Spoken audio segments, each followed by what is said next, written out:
Hey y'all, welcome back to Business Gossip. This is episode 2, but y'all, we are doing something completely different today.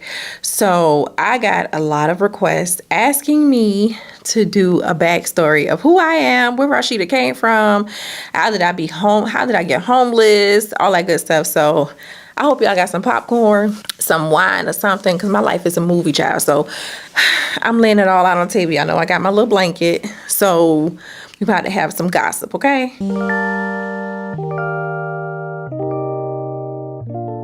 So my name is Rashida Moray, and this is Business Gossip, episode 2, where I teach you everything, giving you all the tea, everything business, okay? But today we're doing something different. This is going to be a little story time of how I became homeless, where I came from, grew up, all that good stuff, how I overcame it, everything. So I don't care what you're going through in your life or in your business or what you have gone through, baby, you can overcome it. Because when I tell y'all what I have been through, y'all will be like, yeah, it ain't that bad. I promise you. So we're going to name these people. So I have a couple of people in this story time that I have to kind of like decode their names, okay? But we're going to name one person. We're going to name her Tatiana. And we gonna name the other person No Good, okay? No Good is a male. This is a dude. And Tatiana, clearly y'all know what a Tatiana is, but we gonna name her Tatiana. We gossiping. This is business gossip. And it has everything to do with business too, because this is how I overcame everything and I got into business. Because of this situation is the reason why I am who I am today and where I am today. Part of it, most of it. So how I became homeless. Well, just a little backstory of who I am. First of all, my name is Rashida Moray. If you do not know who I am, some of my old students who came to my workshops follow me on YouTube, so they knew who I am. But if you're new here, my name is Rashida Moray. My name is actually Rashida Murray, but my teachers growing up mispronounced my name, so I made it to Moray, Mourae, and that's the name of my sundress brand. But my last name is actually, my maiden name is actually Murray, Murray. It's just that when I was in school and they used to call the attendants, they'd be like, Rashida Moray. So I was like, okay, well, that was kind of cute. So I just made it into my brand name. I just branded myself as Rashida Moray, and it was my way of holding on to my last name after my dad passed. My dad passed in May, who was my rock. Anybody knows me know how much my daddy means to me, and that was really, really rough on me. I was his caregiver for the past year, and he kind of declined, but let me stay on topic. Y'all know I talk too much. So I wouldn't say I had a rough childhood. I did not have a rough childhood, but I did not grow up with being rich either. Like, I didn't have it like that at all. But I did have my dad in my life. My mom was in my life. I was in sports. I was in every extracurricular activity you can possibly think of. I was a part of. I was a cheerleader. I played basketball. I played softball. I was in the choir, my high school choir, and I lead sing at my church. I was in my high school pageant and was first runner up to be Miss Beach. And I won the talent competition singing Mariah Carey Hero. So I'm very talented. I'm a talented girl, if I do say so myself. Pat on my back. But I have nothing to show for it. So, and this is going to all tie in together. So what I mean by I have nothing to show for it is that I had over 85 trophies from my childhood that I wanted to one day show my kids and say, your mama did this, your mama did that. I don't have anything to show for it because I lost it all dealing with No Good. So let's get into it. So in high school, I went to a high school here in Savannah, Georgia, is where I was born and raised. And my freshman year, you just get to high school and you start kind of smelling yourself, and all the dudes think you're pretty. You got this shape, like, ooh, little slim waist with a big old butt. That was me. So all the seniors wanted to talk to me. All the senior guys wanted to talk to me. And I just started smelling myself. And then they graduated because I'm in 9th grade. And then when I became a junior and a junior, I still kept in contact with the guy I was talking to. And then when I graduated, we still kept in contact. But during my senior year, I moved out of my mom's house at the age of 17. I was working at Applebee's. I had worked there for 2 years. That was the longest job I have ever kept in my life. I always got fired from my jobs on my days off. Like, I never had a job where I did not get fired on my day off. That was bad. That's how I knew I was meant to be an entrepreneur. Like, I knew I could not work for anybody. So I saved up my money and I moved out of my mom's house because me and my mama was bumping heads. You know, I was smelling myself. I'm at high school talking. Oh, Lord, I'm grown. I got my own money. I should have stayed in a child's place. It's what I should have done. And then I moved out, and no good. We still kept in contact. He played basketball as well. I played basketball in high school, and so did he. But he had graduated, and I'm a senior. So he was 4 years ahead of me. We had still kept in contact, but not as often or frequent as we used to when we were in high school. So, but I'm still in high school, but we wasn't speaking as frequent as he was in high school. So one day, like I said, I moved out of my own apartment, working at Applebee's as a server, making really good money at the time. And then we were talking, and one day, y'all, I'll tell you, I'm not lying. He showed up with a black trash bag full of clothes. And I'm like, where the hell you going? What you doing? Why are you at my door with the trash bag full of clothes? And it was cute for a couple of days. You know what I mean? Like, okay, I guess he was my boyfriend at the time. My boyfriend staying with me. Okay, grown, y'all, grown. Paying my own bills, though.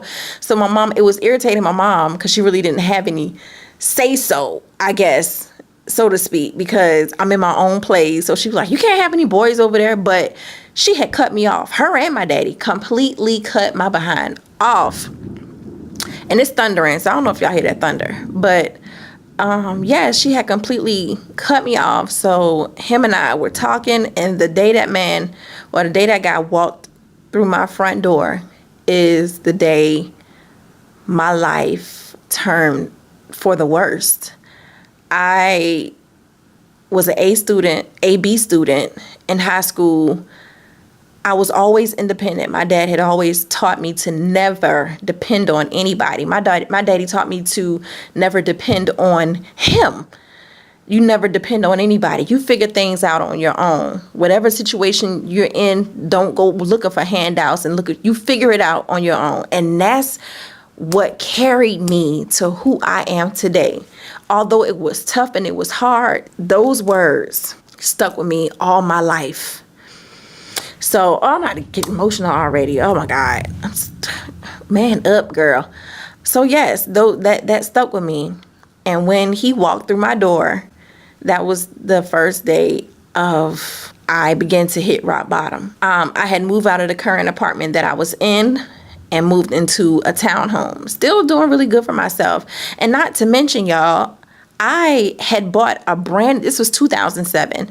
I had bought a brand new car, fresh off the lot, 2007. And at this point, I had graduated when I moved into my townhome. So I graduated from my high school in 2007, doing well for myself, making my own money. And then my friends, who I thought were my friends in the high school, and I called her my sister. She was like my sister. She had came into some issues with the father of her child, because she had gotten pregnant in high school, and her baby daddy put her out, and she was out on her behind. And I'm young, don't know no better. I was like, well, you can come stay with me for a couple of days, until you get yourself on your feet. Let me tell you something. Don't trust no bitch around your man. Okay? I learned that the hard way. Let's carry on. I'm in this apartment, and me and my boyfriend in this apartment, and my friend, she's sleeping on my couch, waiting for her to get herself together. Doing well for myself. I'm in college. I'm working full time as well, but I'm in college too. And all three of us went to the same college. Myself, No Good, and Tatiana. We all went to the same college. So it kind of, was okay for me. Like, she was my best friend. were like sisters. We did everything together. In the midst of this, after maybe a couple of months of me moving into my apartment, I had found out that I was pregnant. I was 8 weeks along. And then one day I woke up massive bleeding, and I went to the hospital, and it was like, they did an ultrasound and said, you're fine. You just had a threatening miscarriage. Everything looks good with the baby. It has a heartbeat, everything. So I was like, okay. Didn't tell my mom. Nobody knew I was pregnant at the time. Like I said, I was only 8 weeks along. And let's be clear, I knew what the hell I was doing. Okay, I knew exactly what I was doing. So I got back home. It was like 2:00 in the morning, leaving the hospital. He, no good, had gone with me to the hospital, and Tatiana was still at my townhome, watching TV on my couch. So when I got in the house, and she was like, are you okay? Everything good? I was like, yeah, everything fine. So I was like, I was exhausted. They had gave me some pain medications because I was cramping really bad. And I was like, I'm just going to go upstairs and go to sleep. I was tired. Went upstairs, went to sleep. And it's about 4 or 5-ish. I always wake up around this time, just randomly. I wake up, look at the time, look at my phone, and I always go back to sleep. Always done that my whole life. As a young adult, I felt him get in the bed with me at this time.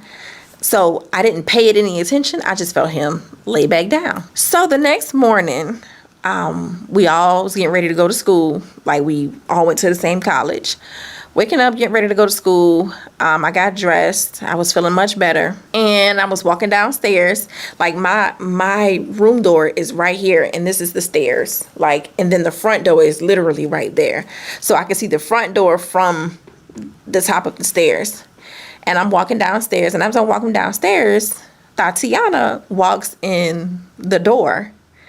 And then No Good is walking behind me, about to come down the stairs too. So I'm like, where the hell is she coming from? But I was like, where you coming from? And she's like, oh, I just went around the corner, because her baby daddy had lived around the corner. I was like, oh, I just went around the corner, and I'm coming to get my stuff. So, she's getting dressed to go to school. I tell y'all, no lie, as I'm walking down these damn stairs, we gossiping, we friends, okay? I'm reliving this, so I'm getting angry all over again. Excuse me.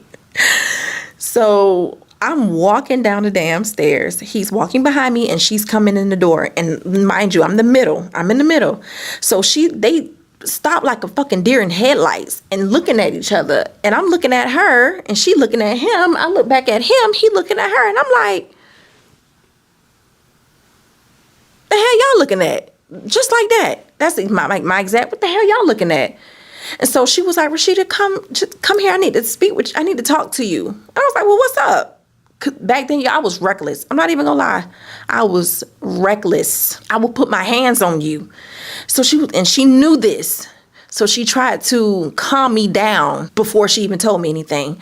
So she was like, come here, I just need to talk to you. I'm like, tell me right here. Like, well, come outside. I said, nah, whatever you gotta tell me here. Like, this is how this is how I talk, for real. Then, well, I still can get that way, I ain't gonna lie. And so I had ended up going around the corner to her baby daddy house, and we stood outside. And she was like, I don't know how to tell you this. I'm like, you better say it. What? Because at this point, I already can tell and sense what's going on clearly about what had transpired before we got over here. So she was like, he forced himself on me, but she didn't use those words. I'm just trying to PG it a little bit. He forced himself on me. And I said, who? And she was like, No Good. I said, girl, let's be for real. She was like, he did force himself on me, and da da da. So she had showed me a text where she had sent a blast text message out to everybody that we hung out with in high school or whatever, saying that he had forced himself on her. I automatically knew it was a lie because I know the type of person that she was. We got into it, a very physical altercation. I left her laying on the ground, and then I went back to my townhome. And when I got back to my townhome, see, I wasn't of age to carry. Pew pew, right? I wasn't of age to carry, or didn't think that I needed to carry. I was only 19. Was I 19? No, let me see. I had her. Yeah, I was 19. I was 19 years old, so I didn't think to have to carry anything like that. And I thank God that I didn't have one, because I'd probably be in prison right now. So, but when I got home, I went straight to my kitchen, because my form of protection then was a butcher knife. Y'all know them big, long, square butcher knives? Yeah, that's what I had. And I seen him coming down the stairs, and I said, "You that in my house?" Y'all, I literally had, it was a movie. It was a movie. I said, this in my house?" He was like, no, let me talk. Let me explain. I ain't wanting to hear nothing he had to say. I took that butcher knife, and he was upstairs at the top of the stairs by my room door. I took that butcher knife and I tossed it, and I said, woof, woof, woof, woof, woof. And he closed the door just in time, and it got stuck in the door. And I tried to open the door. I kicked the door down. Mind y'all, I'm pregnant, y'all. Pregnant. Okay? I was kicking the door down. I had punched holes in the wall. Like, I couldn't get through the door. And so I started punching it to the point to where it was see-through. And then I had just bust the whole thing on and went through the door. Dead serious. Like, I was livid. The Lord couldn't keep me off him, or couldn't get me off him. I was heated. Like, nigga, how dare you? You in my house? Well, I paid all the bills in here, and you gonna sleep with her? Are you stupid, or are you dumb? Baby, let me tell you something, y'all. I had the best waiting to exhale moment. Baby, I was Angela Bassett, okay? I took all his clothes and shoes that I paid for. I took his clothes and shoes, and she had her clothes and shoes and stuff there too. I took all that stuff on my patio. I said, you stop me. You ain't gonna be able to walk out this house alive. Don't play with me. So he knew not to bother me. I took both of their clothes and shoes, set it in a big metal trash. I don't know what it was, but it was a big metal bin thing outside of my patio. I dumped them there. Put some lighter fluid or whatever it was I had from lighting up a grill. I had a black Amalia. I promise to God, I threw it in there. And went back in the house and watched that shit burn. Don't you ever play with me. But that's not it. She had the audacity to come back to my house and saying she gonna come get her things. Baby, you ain't got nothing to get. You gonna have to start over from scratch. Okay? You ain't got nothing over here. Toodles. There's nothing for you over here to get. Couple of days go by, maybe even a week or so. And he gone, she gone. I'm in my apartment by myself. But this time I had my other friend there, and I'm telling her what happened. Y'all, I can literally see the whole thing re-happening all over again. We were sitting on the couch, and I was explaining to her and a couple of other friends that went to school with me. We was all in my house and talking, having a good time or whatever. Get my mind off of things. They were drinking, of course. I'm pregnant, y'all. I'm pregnant.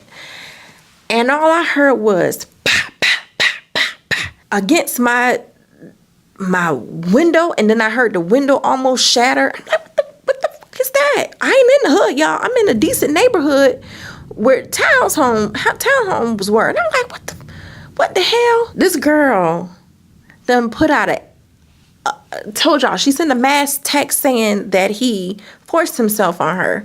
So her male cousin decided to come shoot up my apartment, I guess thinking that he was there.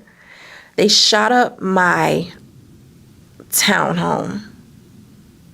Shot my car up, brand new, 2007, off the lot with the plastic still on it. Shot it up. The next day, the rental office told me that I had to vacate and that I was being evicted. I had entered in such a depression. I had so much value and memories left in that townhome.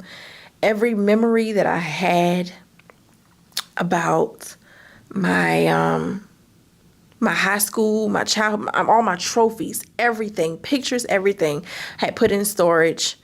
I had ended up losing my job because I had become so depressed and stressed out. I stopped working. I stopped going to school. At this point, this is where I hit rock bottom. I was kissing the floor. That's how low I was at the moment. To the point to where if anybody told me the only way you can go was up, I wouldn't believe them, because I had been down there, literally laying on the floor.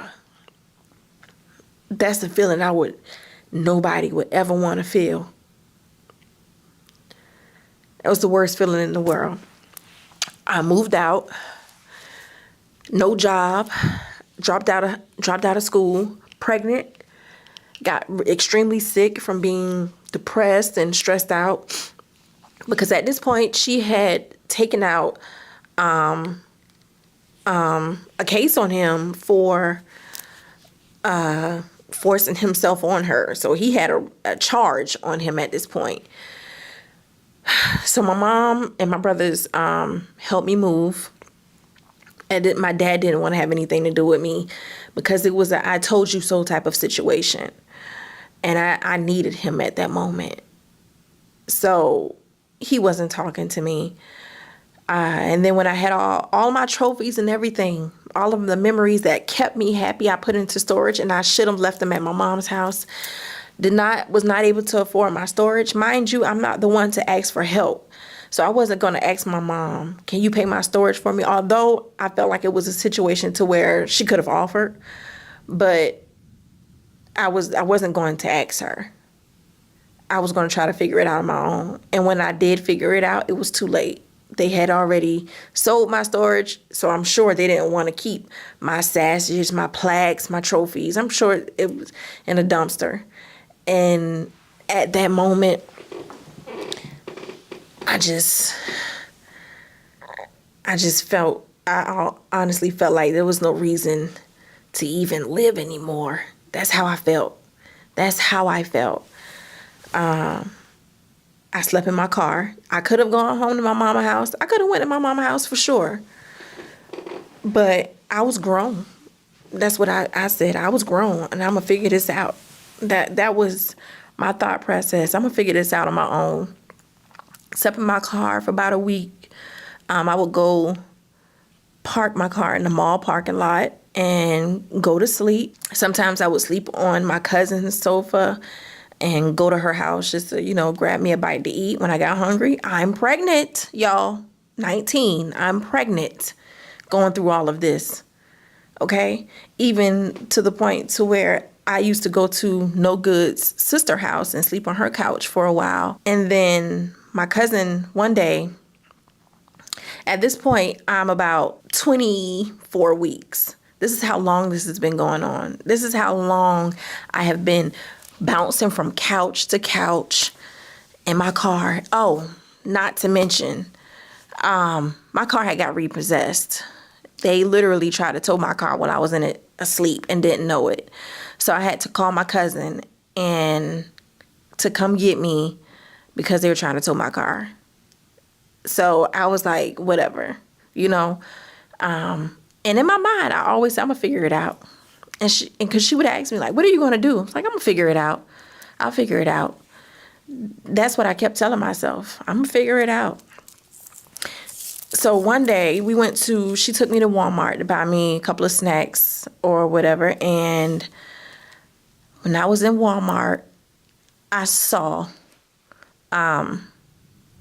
Tatiana. I saw her.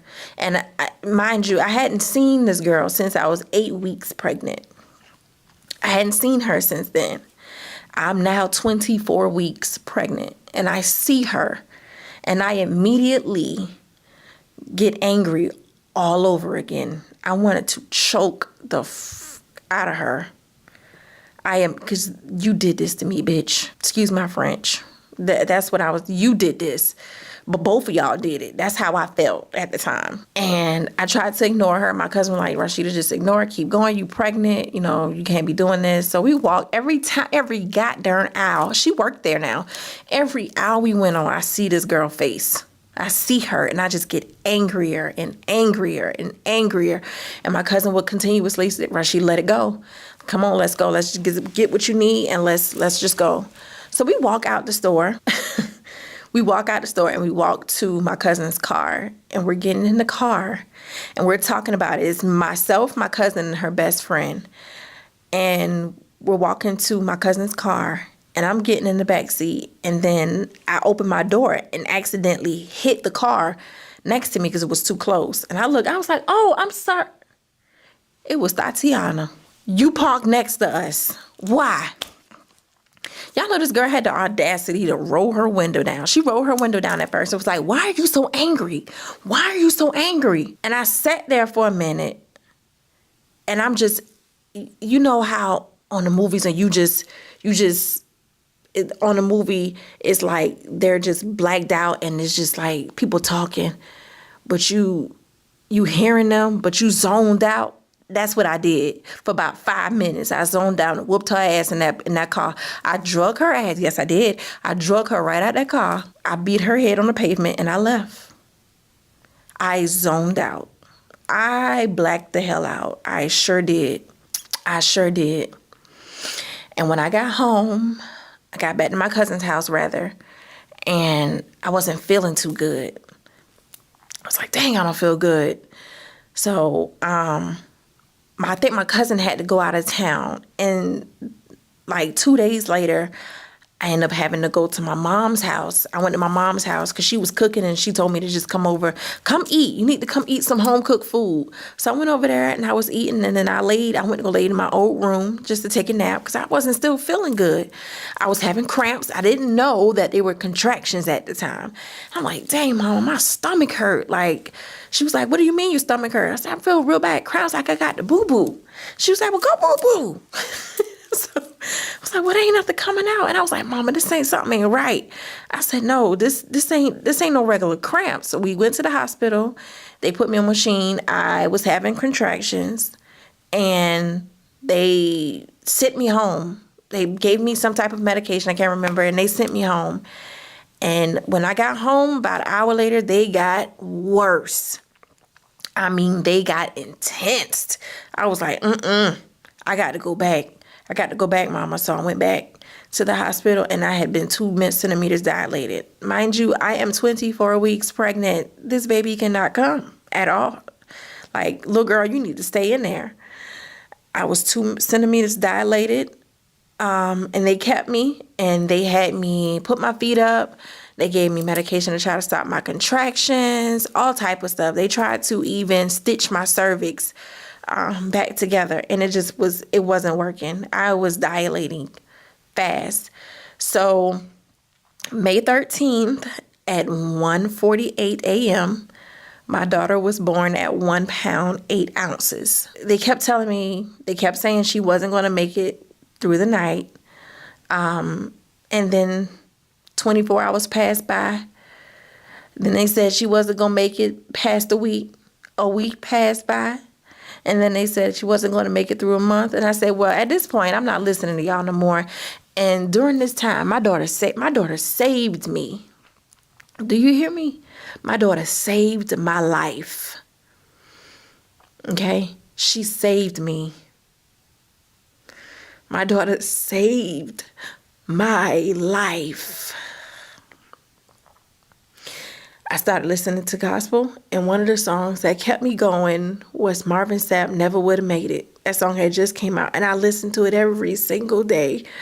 I went to go see my daughter in the NICU. She had been in the NICU for 3 months. She had 8 blood transfusions. She had a bronchoscopy. What is it called? I don't know. I think it was a bronchoscopy. They had messed up her voice box. She had been through so much, and I blamed myself. I blamed myself for a very long time. But she saved me.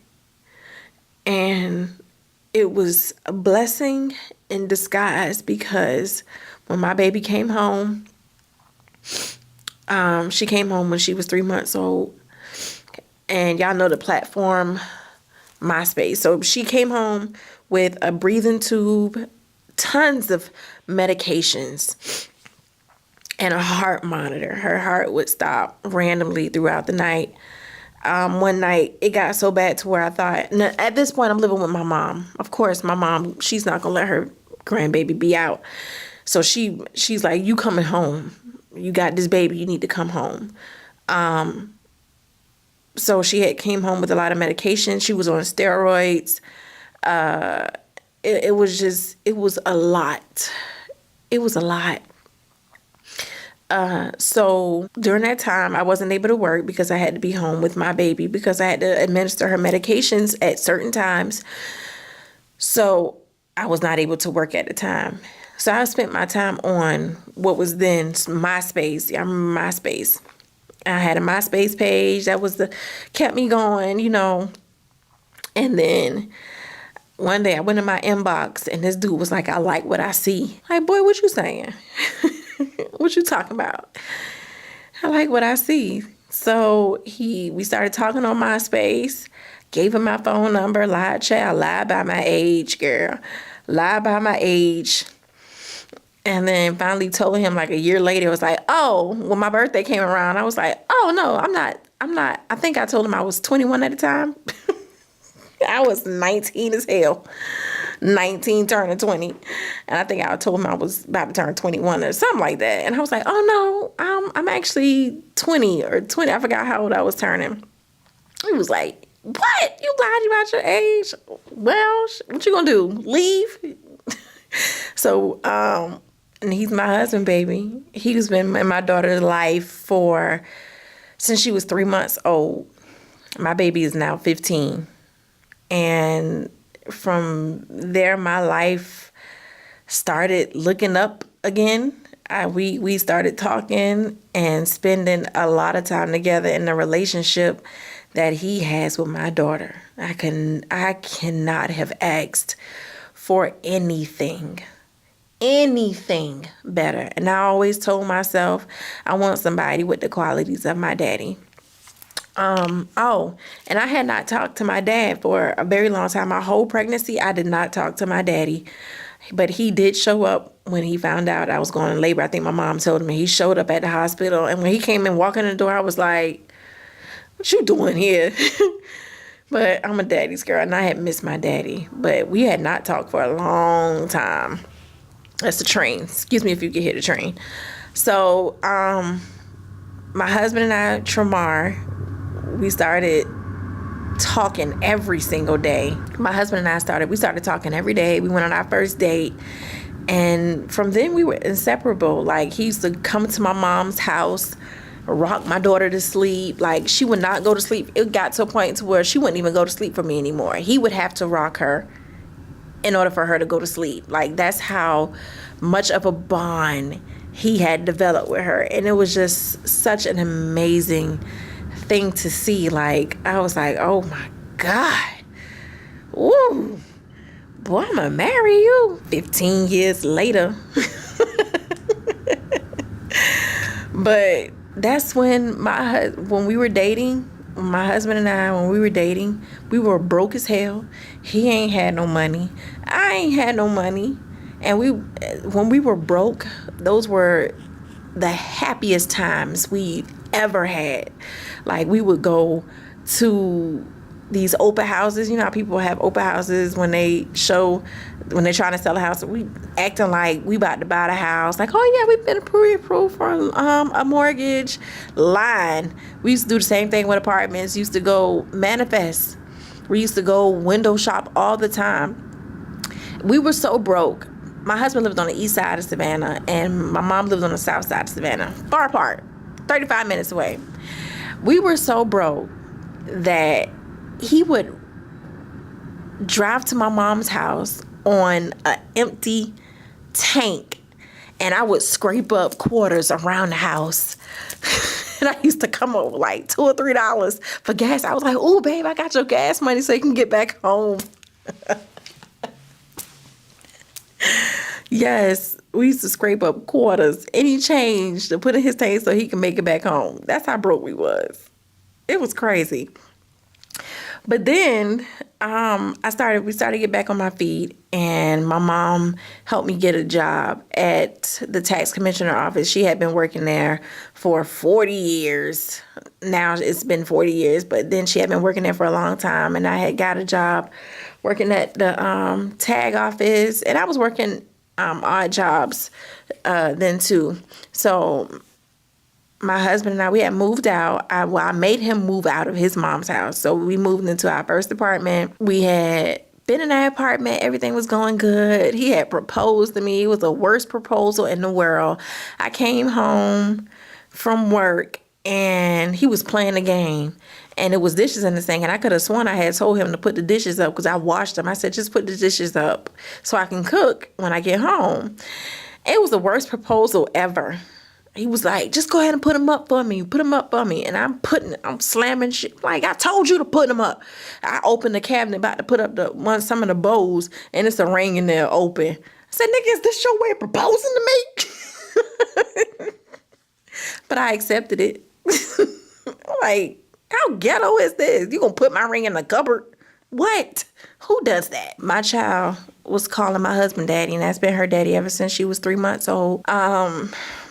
I know my husband and I got tired of working regular 9 to 5s because, again, I had got fired from the tax commissioner. I don't know what it was, but I was like, we got to figure something out. And then I had a degree, associate's degree for computer information systems.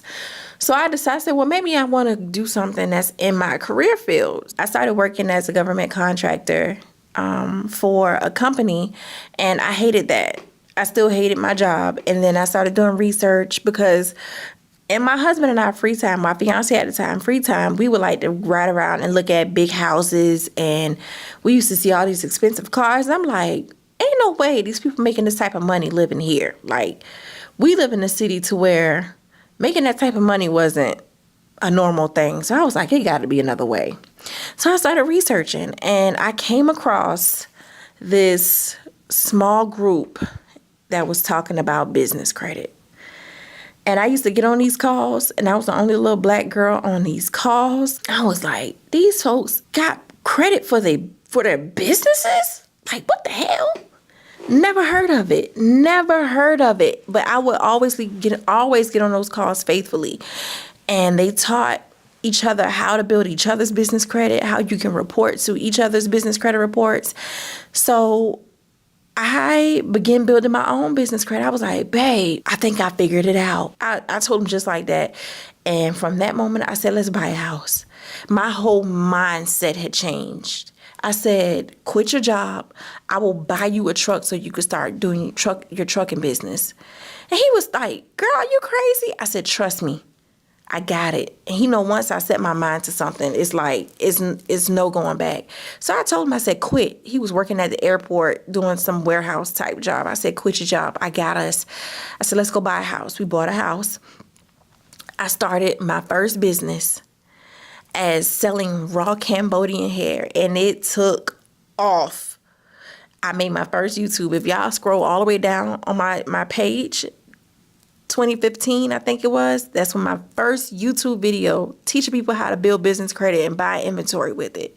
I had started my hair company, made buku money selling hair. I was like, ooh, shit, this is real. And I built business credit and built over $150,000. And my husband was like, you did that shit for real? Yes. I was like, I got to tell somebody. I got to show people how. And that's when I made my YouTube video. And from that moment on, it was history. I've been a boss ever since.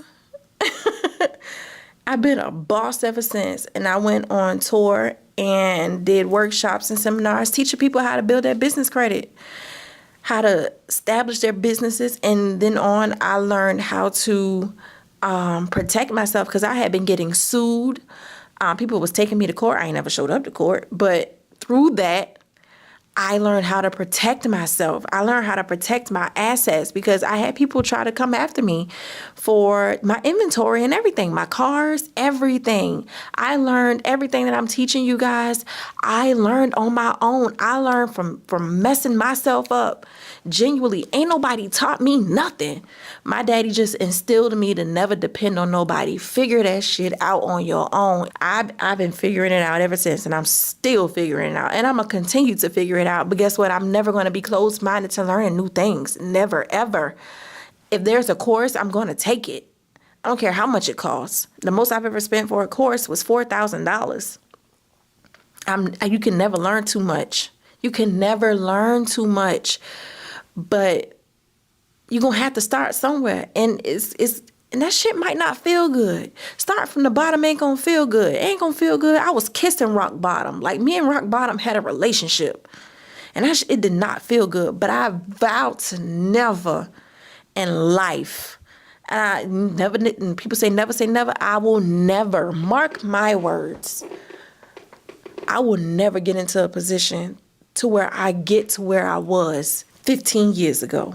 Never. I've made sure I set up stocks, bonds. If anything, God forbid anything happens, I got stacks on top of stacks that I can always go back and get.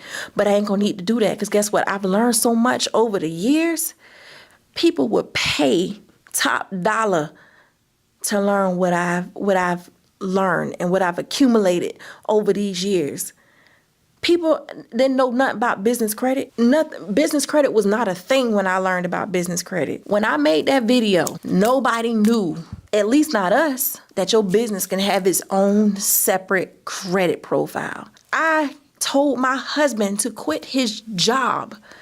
And guess what? I started his trucking company, bought his first truck, $30,000 cash. You don't see stuff like this every day. If you just stop and listen and learn, y'all will be surprised of the information you'll come across.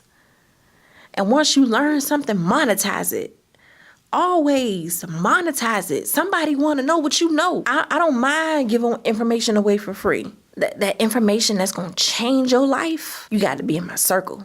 You got to be in my academy because some information you just don't let everybody know because then they go out and abuse it. I literally went from hitting rock bottom to making six figures by myself. And I heard someone say, there's no such thing as a self-made. Man, I'm self-made boss. My daddy raised a beast. You hear me? My daddy raised a beast. I ain't never going back sleeping on nobody's couch ever again. My kids will never go through what it is that I've been through. But again, I didn't have a rough childhood. I decided, I chose to live that way because I am who I am today because I chose that route. I want to figure it out on my own. I don't want nobody helping me. I got this. Yeah, this shit gonna hurt for a while, but I'm gonna get out of it though. I'm gonna figure it out. My husband knows to this day, God forbid if anything happens, he knows I'm going to figure it out. And if it's something that I can't control, if I don't got the money for it, guess what? They'll get it when I get it. And when I get it, I'm gonna give me something first before I give it to anybody else. I don't give a damn about no bills. We'll figure it out. I'll make a quick offer. Somebody want to learn something. Well, let me make an offer. Hey, I'll teach you this for $200. Y'all use the unthinkable.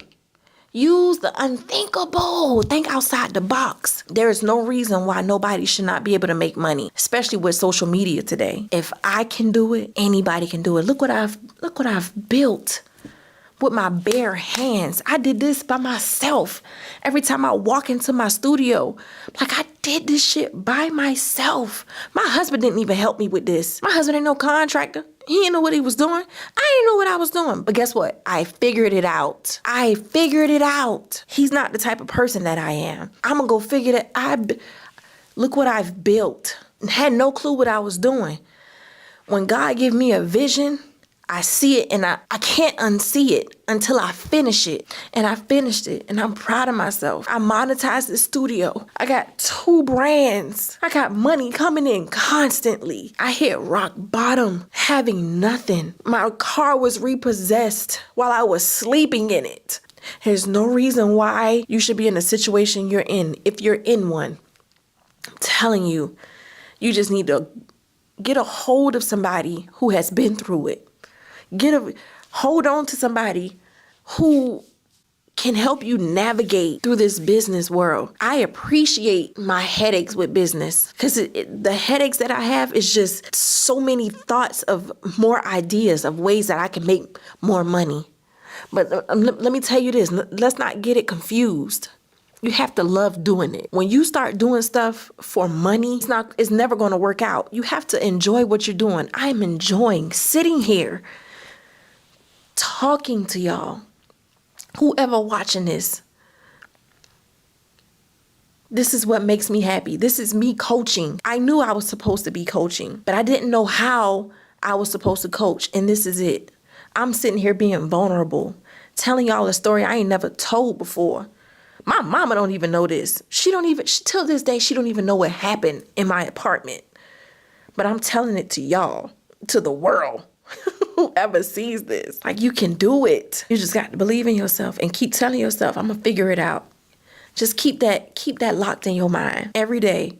Whatever you go through, I'm gonna figure it out. I'll figure it out. I'm good. I'm gonna figure it out. And as hard as it is to keep high vibration and faith, it's hard. In the midst of your troubles, you don't want to hear all that. You want to be angry, and I get it. You have every right to feel how you feel. Be in your feelings, but know that it's all working out for your good. I promise you, everything I've been through was necessary. Everything I've been through was necessary, and it's still necessary. My daughter will be a millionaire by the time she's 21. She'll never go through what I've been through. I'm going to make sure of it. I'm building empires. Every time, it's been times I want to give up. I still want to give up sometimes. I'm tired. But I will never allow my kids to go through what it is that I've been through. And I will bust my ass every single day.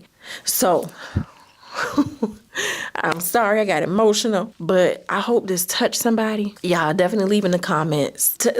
Tell me your story. I want to know your story. I hope this was a blessing to somebody. I hope this blessed somebody on today or tonight. It's actually what day?